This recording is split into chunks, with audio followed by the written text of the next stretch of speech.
Pemirsa, tren perkembangan kasus COVID-19 belakangan membuat pemerintah mengambil kebijakan pelaksanaan pembatasan kegiatan masyarakat atau PPKM. Pemerintah menetapkan kebijakan melalui Instruksi Menteri Dalam Negeri Nomor 1 Tahun 2021 tentang pembatasan kegiatan masyarakat di Pulau Jawa dan Bali mulai tanggal 11 hingga 25 Januari 2021.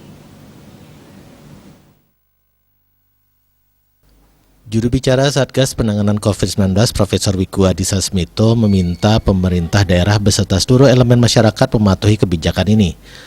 Hal ini perlu dipahami, saat ini seluruh rakyat Indonesia kembali menerapkan tahapan menuju masyarakat produktif dan aman COVID-19, yaitu tahap prakondisi, timing, prioritas, dan koordinasi pusat daerah. Pembatasan kegiatan masyarakat berfokus pada beberapa sektor, yaitu tempat kerja atau perkantoran, kegiatan belajar mengajar, restoran atau tempat makan, mal atau pusat perbelanjaan, dan tempat ibadah. Sektor esensial dan kegiatan konstruksi diizinkan tetap dilakukan dengan protokol kesehatan yang ketat.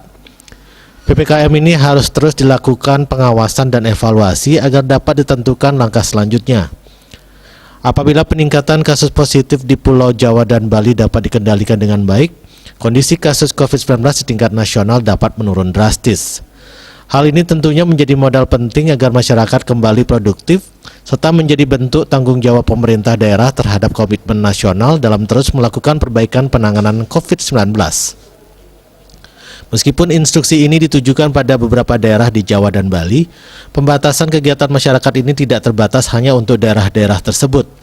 Seluruh pemerintah daerah dan masyarakatnya diminta bersama-sama memantau dan mengevaluasi perkembangan kasus COVID-19 serta kapasitas tempat tidur, ruang ICU, dan isolasi rumah sakit rujukan di wilayahnya masing-masing.